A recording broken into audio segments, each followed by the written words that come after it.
দেখো number system শুরু করতে গেলে আমরা প্রথম শুরু করছি নাম্বার সিস্টেম দিয়ে, ঠিক আছে?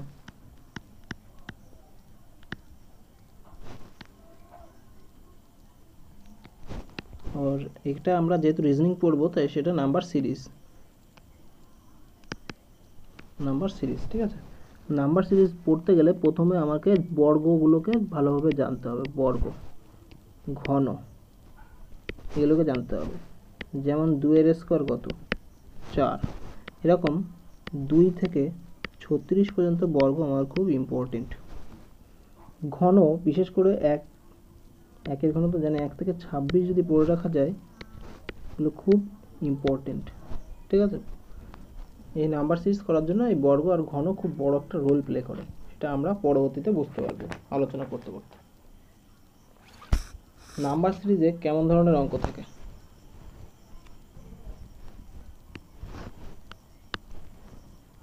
যেমন ধরো একটা এক্সাম্পল দিচ্ছি, অঙ্ক থাকতে পারে এরকম যে পরবর্তী সংখ্যাটি নির্ণয় করো।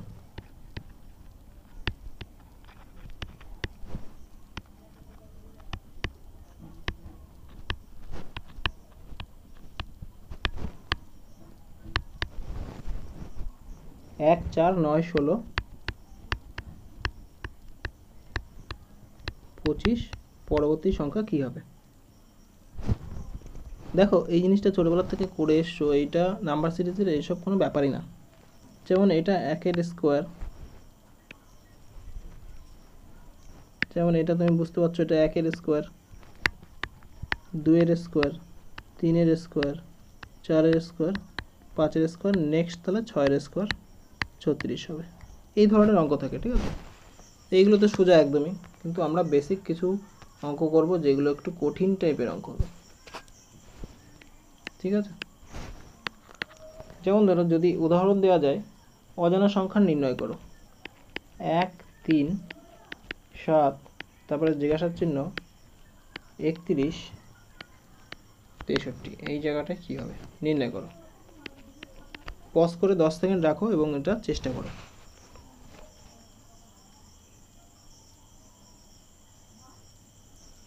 দেখো এই অঙ্কটার ক্ষেত্রে কি হয়েছে ব্যাপারটা, গ্যাপ দেখতে হয়। গ্যাপ কত হচ্ছে? +2, +4, জানি না এটা, এর থেকে এই যে 63, এটা থেকে দেখছি গ্যাপ করলে কত হচ্ছে? +32, 2, 4, তাহলে নিশ্চয়ই এটা 8, নিশ্চয়ই 16, 32, তাহলে মিলে যাচ্ছে। তাহলে 7 আর 8 কত হয়? 15, তাহলে এই শূন্যস্থানের জায়গায় 15 হবে, এটা অ্যান্সার হয়ে যাবে, ঠিক আছে? এমনি করে আর একটা উদাহরণ নিই।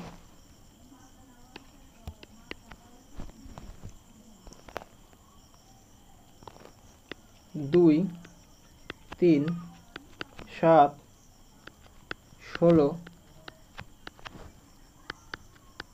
57, 93, এই জায়গাটায় কী হবে? সলভ করো, পজ করো যদি পারো, যদি না পারো তো দেখো। গ্যাপ দেখো,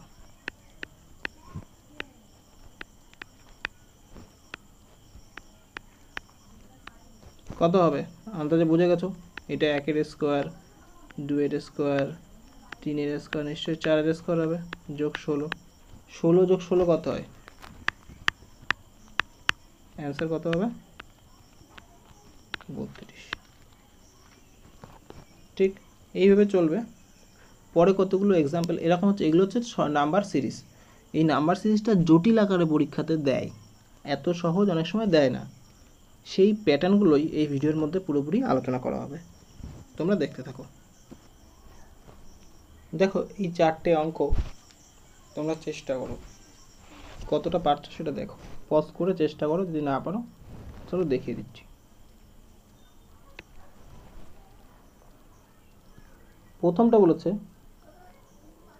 1, 2 জিজ্ঞাসার চিহ্ন 36। আমরা কি করি মেনলি তো গ্যাপ দেখি, তো এখানে গ্যাপ কত আছে? +1, এখানে গ্যাপ আমরা জানি না, এখানে গ্যাপ আমরা জানি না। 36 থেকে 85 যে গ্যাপটা, সেটা আমরা গ্যাপ করলে কত পাচ্ছি? 9, 15, 49 পাচ্ছি। হ্যাঁ, 85 থেকে 166 গ্যাপটা কত পাচ্ছি?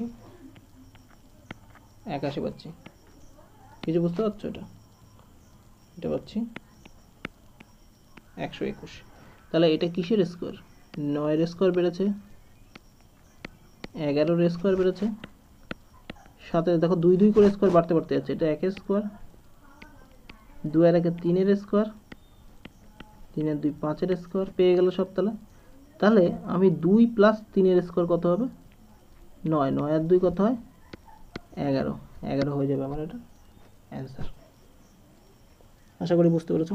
নেক্সট 2 দাগেরটা, -20 -16 কত করতে হচ্ছে যোগ? +4, 16 থেকে 0 প্লাস 16 প্লাস 36, সরি প্লাস এখানে একটা যাবে আর একটা যাবে, দুখানে গ্যাপ, তাহলে 4 16 36 এ হয়ে যাচ্ছে। তো তাহলে এটা দেখো স্কোয়ারে যদি করি, 2 এর স্কোয়ার যোগ হয়েছে, 4 এর স্কোয়ার যোগ হয়েছে,